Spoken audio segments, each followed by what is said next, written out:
नमस्कार, प्रणाम। मैं इंद्रदमन तिवारी हूं और स्वागत करता हूं सभी का अधिवक्ता महोदय में।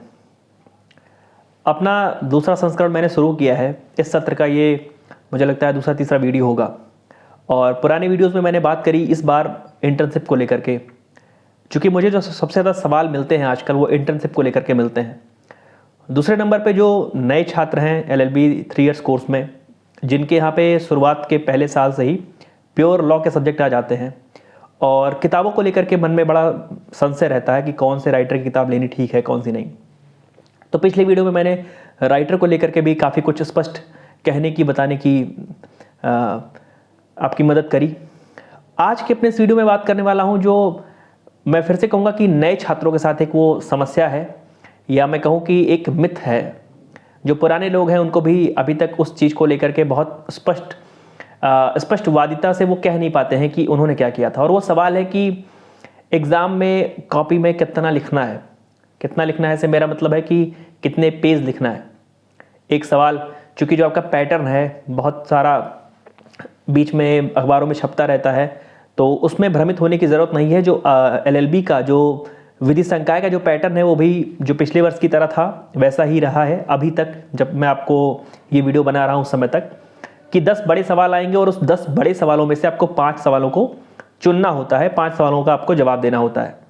अब ये जो 10 में से 5 सवाल आते हैं, इन 5 सवालों में कितना लिखा जाए, ये एक मैं कहूँ तो यह प्रश्न है। अच्छा, क्या है कि कई लोगों का लिखने का तरीका अपना अलग अलग है। कुछ लोगों का लिखने का तरीका है तो पैराग्राफ वाइज लिखते हैं। कुछ लोगों का मैंने देखा है एग्ज़ाम के ड्यूटी के समय कि वो पहली लाइन से लेकर के और पेज के नीचे तक बिल्कुल सटा के लिखते हैं, कहीं पे कोई हेडिंग नहीं, कहीं पे कुछ नहीं। पेन का यूज, अगर पेन की यूज की बात की जाए तो कई लोगों को मैंने देखा है कि वो केवल एक ही पेन से उन्होंने काम किया है पूरा। कई लोगों को मैंने देखा है कि उन्होंने 2 पेन भी यूज करी है। तो पेन को लेकर के भी सवाल है। ये कोई जुडिशरी का एग्ज़ाम नहीं है, आप पेन को यूज कर सकते हैं, बदल के भी यूज कर सकते हैं। हम लोग की जो बात है वो पेज की बात है। अब चूंकि आपकी 40 पेजेस की कॉपी होती है टोटल, और ये जो 40 पेज की कॉपी होती है इसमें अगर शुरुआत के ऊपर का जो कवर है उसको छोड़ दिया जाए तो 38 पेज, 38 पेज हुए। अब इस 38 पेजेस में देखा जाए तो बहुत लोग पूरी कॉपी भर के आते हैं और उनकी शिकायत रहती है कि बी कॉपी नहीं मिलती है। ये गलत है। और यदि बी कॉपी मिलती तो बी कॉपी भी भरी जाती, सी कॉपी भी भरी जाती। लेकिन चूँकि कुछ वर्षों पहले विश्वविद्यालय ने, प्रशासन ने ये चीज़ देखी कि शायद कॉपी भरी जा रही हैं, अब लिखने की आवश्यकता नहीं है तभी कॉपी भरी जा रही हैं। और इन्हीं सब चीज़ों को देखते हुए मुझे लगता है विश्वविद्यालय ने फैसला किया कि एक ही कॉपी दी जाएगी, उसके अलावा बी कॉपी नहीं दी जाएगी। तो जब ये बी कॉपी वाली बात ख़त्म हुई तो कितने पेज लिखे जाएं। जो पुराने टॉपर्स कह लूँ या कहूँ कि जो अच्छे नंबर पाने वाले लोग हैं, उनसे बात करता हूँ तो पता चलता है कि वो बताते हैं कि भैया मैं टू द पॉइंट लिखता हूँ, तो मेरा जो लिखने का जो तरीका है बहुत लिमिटेड है। मैं बहुत टू द पॉइंट लिखता हूँ, बिल्कुल सेंटर्ड लिखता हूँ, जो क्वेश्चन सेंटर्ड है उस पर लिखता हूँ। तो मैं 20 पेज में ख़त्म कर देता हूँ, 22 पेज में ख़त्म कर देता हूँ। वही कुछ लोग ऐसे ही मिलते हैं जो 9-9, 10-10 पेज शुरुआत के 3-4 सवाल करते हैं और जब समय बचता है, समय मैं कहूँगा थोड़ा समय बचता है, तो वो 5वां सवाल हड़बड़ी में करते हैं। अब जब जो नए लोग हैं, आप सभी स्नातक करके आ रहे होंगे, या यदि आप LLB 5 इयर्स कोर्स के हैं तो आप इंटर करके आ रहे होंगे। जैसा आपने वहाँ पे लिखा था उससे थोड़ा सा बदलाव लाने की ज़रूरत यहाँ पर है।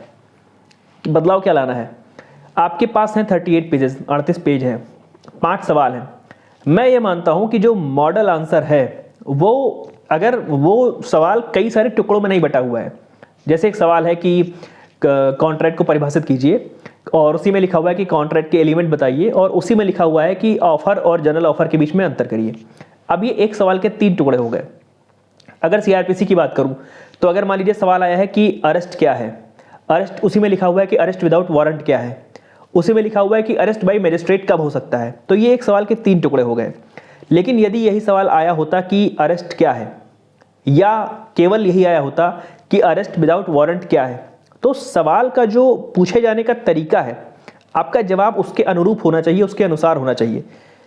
कई बार हम क्या करते हैं कि मान लीजिए जो सवाल के टुकड़े हैं, जैसे आपको जो जवाब आ रहा है वो आ रहा है कि अरेस्ट का मतलब क्या है, किस केस में अरेस्ट का मतलब बताया गया, आपको ये चीज़ आ रही है, और आपको अरेस्ट विदाउट वारंट का ग्राउंड पता है।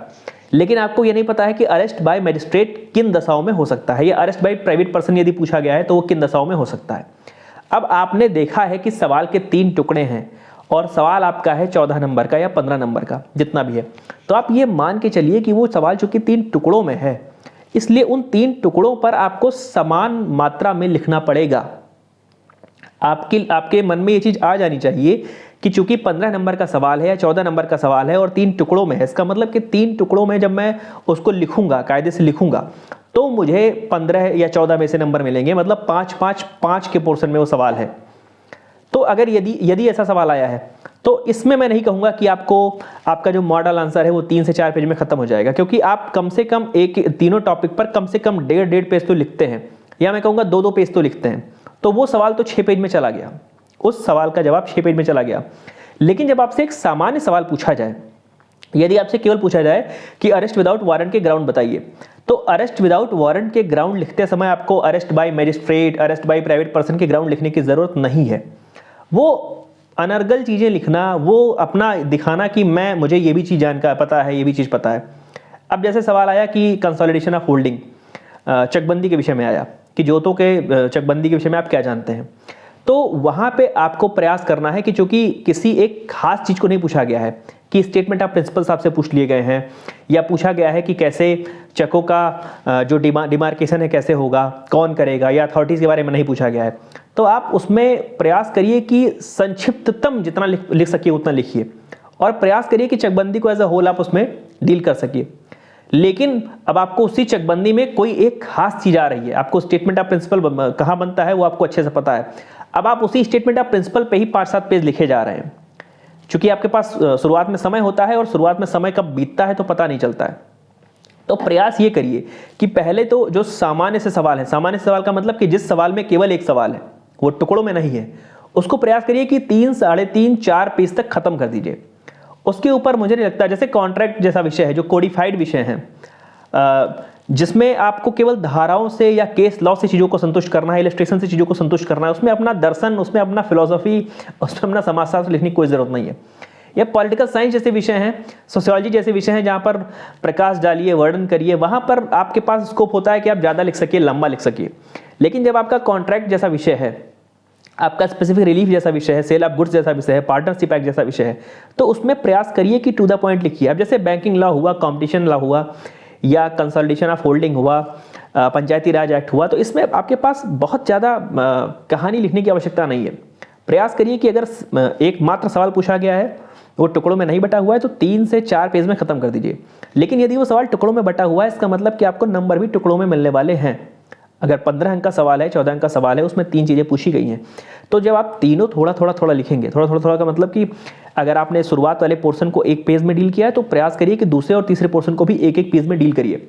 ऐसा नहीं कि पहले पोर्शन में आपको बहुत आ रहा है तो आप उसमें आपने लिख दिया 4 पेज, फिर दूसरा पोर्शन आपको कम आ रहा था, तीसरा आ ही नहीं रहा था, तो टीचर जब चेक कर रहा है तो उसके दिमाग में ये चीज़ आती है कि पहली जो लाइन है, लाइन का जो पहला सवाल है, उसको आपने डील किया है 4 पेज में, अगले को 2 में किया है, अगले को 1 में किया है। अब पहले वाले पोर्शन पर उसने मान लीजिए 14 में अगर है तो उसने आपको दे दिया 3 या 4 नंबर दे दिया, तो वो अब अगले वाले पे तो 2 देने वाला है और उसके अगले वाले पे तो कुछ भी नहीं देने वाला है। मतलब 14-15 नंबर के सवाल में आप 4-6 पे अटक जाएंगे और बाद में आपको लगता है कि मैंने तो खूब लिखा था। तो आपने जो लिखा था भैया, तो वो केवल एक पॉइंट पर लिखा था, ना कि सारे पॉइंट्स पर लिखा था। तो प्रयास करिए कि जब भी सवाल आपको मिले तो बिना हड़बड़ाए, बिना जल्दबाजी करे कि अब समय तो अभी 3 घंटे का समय है, मैं लिखे जा रहा हूँ।